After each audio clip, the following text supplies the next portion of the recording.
Hello, love you. It's your girl Nancy. I'm back again with another video. With another video. Okay, let me stop. All right. So this video we are going to talk about. We're gonna talk about tips for new. I don't want to say for new therapists because I haven't worked in every setting. So tips for skilled nursing facility therapists, okay? And this is specially created for someone who reached out to me because they had questions about, what to do starting a new job in a skilled nursing facility. So I thought that I'll make a video because I'm sure she's not the only person with questions. Okay, so the first one on my list is to be confident. Okay, be confident in yourself and your abilities as a therapist. Now, how do you become confident in your abilities as a therapist? Definitely reading up on different researches that are out there, different research that is out there, evidence-based practice, okay, evidence-based research, and also always being receptive to learning new information will always increase your confidence, because the more you know, the more confident you become. That's what I've seen personally. And so, yeah, so read a lot of research about the different diagnoses that are out there, the different treatments options that are out there, and what is the most effective for your patient. I'm always learning. I'm always reading books. I'm always reading blogs. I'm always watching YouTube channels. There's so many resources that are out there. So definitely take advantage of all of them. Okay, I feel like OT school was loaded with so much information in such a short period of time that once you graduate, I think that's when the learning begins. Okay, that's when you really can take it slowly and dive and dissect into different diagnoses and actually go deeper into the different treatments ideas that are out there and read different articles without rushing to finish reading this because you have other assignments and other classes and this and this and that. You were able to really take your time to learn and to get a deeper understanding of things. So learning continues. Okay, all right, always seek to build good relationship with your patients. Rapport building is importante with your patients. Okay, you are never going to know what's meaningful to your patients if you don't build rapport with them. If you just meet a patient, you don't expect that patient to just open up. Some people are like that, right? They don't even know you. They'll just open up and tell you their whole life story. But some people are not like that. It takes time for them to build that relationship with you. So be open to build those type of relationships so your patients can tell you what's meaningful for them, what they want to be able to accomplish, and stuff like that. Okay? And I think by building rapport with your patients, you can also treat them better. Okay? The next one is to always paint a picture of your patient's like home and use that information in your plan of care. So for example, when I usually do my evaluations, I'm always asking my patient, describe your house to me. Do you have steps going in? How does your bathroom look like? Do you have a raised toilet? How is your bed? How is your kitchen? Because I want to paint a picture in my head, and I also want to be able to get them ready to go back home to that environment, especially if they will be going back home to that. But if I'm not asking the essential questions, then I won't be able to incorporate that into their plan of care, which means they won't be able to get what they need in order to go home and feel safe. So always ask some questions, specific questions. Describe to me, how many inches is your bathtub? Is it a walk-in shower? Do you have a shower chair? Does it have a back to it?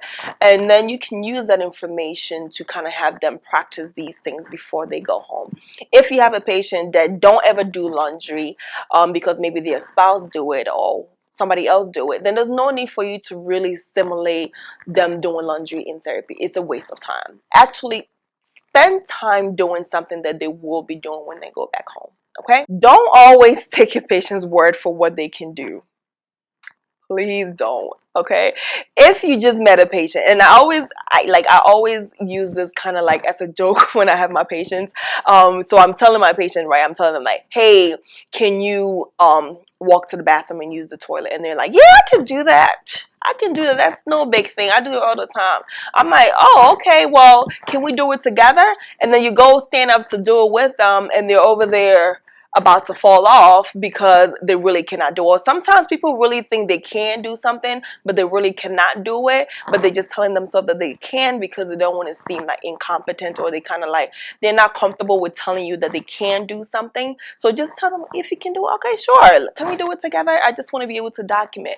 And I always tell them, like, listen, if I don't see it, I can't really vouch for you that you can actually do it. So just show me that you can do it, and then we can move on to something else. And sometimes they're more than willing to do it, and then sometimes they can't do it. So don't always take their word for what they can or cannot do. Okay? Always have them do it. If they don't do it, it did not happen, and you cannot document that they can do it. Okay? Always use a gait belt.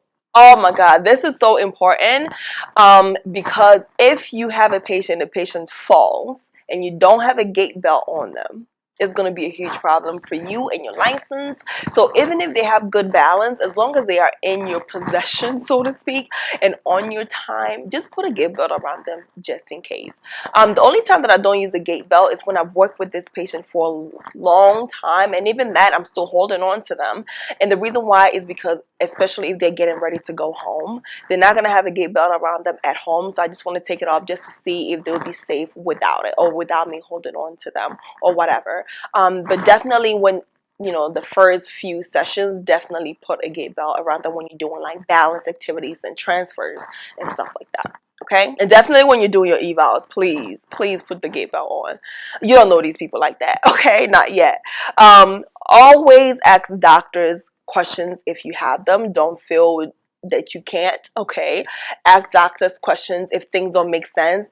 Ask a doctor, ask a nurse, ask family members questions. Okay, sometimes what I've noticed is that some family members cannot answer certain questions in front of the patients, and they would like to do like a whole secret, like, you know, meeting, which is fine, because, you know, sometimes patients don't want to hear certain things, or maybe they may not be on the same page as far as like discharge planning and stuff like that. So you can always kind of like excuse a family member, or just wait, kind of like, you know, stalk them a little bit, wait till you see them walking away or something like that, then have a conversation with them about the patient, if they are on the patient's list as someone that you can talk to about the patients, because you can't just talk to every family member. You have to make sure that the person's name is on the patient's chart.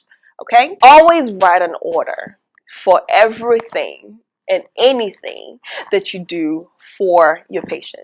So for example, if I want to order a splint for my patients, it has to be in the patient's chart. It has to be an order in there, just so everyone can know that this patient has a splint and it will be in use for therapy. If I'm ordering a cushion for them, if I'm doing any kind of adaptation, modification to their wheelchair, I have to put that in the system. Even if I'm modifying their bed, I have to put that in the system as well. Just so there's no like, hey, why did the patient have a bed rail when it's not in their patient's chart that they're supposed to have it? You know, there's just so many rules and stipulations that you always want to protect yourself. Okay. Another one that I have recently started doing a lot of, because it's now a thing, is restorative program. Okay, especially for patients who are who have splinting protocols, you always want to have a restorative program for them. And not only do you want to have a restorative program for them after they get discharged from therapy, you also want to write a goal while the patient is on therapy. Write a restorative goal for them, because you want to take the time to train the restorative aides on how to put on the splint, how to take it off, how to take care of the splint and all of that before you do your discharge. And that should be part of your plan of care as well. You don't have to write a goal for it. You can still educate them and still document that you have educated caregivers. But I like to write goals for it just so it's part of their plan of care. Okay, especially if it's a patient that is not able to take it off and put it back on, and, you know, all of that stuff. The next one is, please know when your patient's discharge date is, what their discharge plans are, the date, the plan, so that you can get them ready for it. If a patient is getting discharged in a week, okay, and they're going back home independently by themselves, and they're not able to do the things that they need to be able to do to go back home, you have not done your job as a therapist. I'm sorry, but you haven't. Unless you have tried everything and it's still not working and it's still not where they're supposed to be, then of course we can kind of talk about how we're going to move forward. Like, it's not going to be safe for you to go back home. We tried everything to get you as independent as possible. It didn't happen. We need to talk about other plans on what we're going to do when you go back home. Okay. But if you had all this ample time to get them ready, or if it's like an unplanned discharge, and of course, if you don't know, you don't know. But if it's something that was planned, you know the patient is going home in 2 weeks, make sure they can get in the tub and take a shower if this was their prior level of function before the hospital. Making sure that they will be able to do all these things independently and as safely as possible. If not, put in place different things that will allow them to still be able to do things, even if it's like other caregivers coming in every day to help them, or whatever the case may be.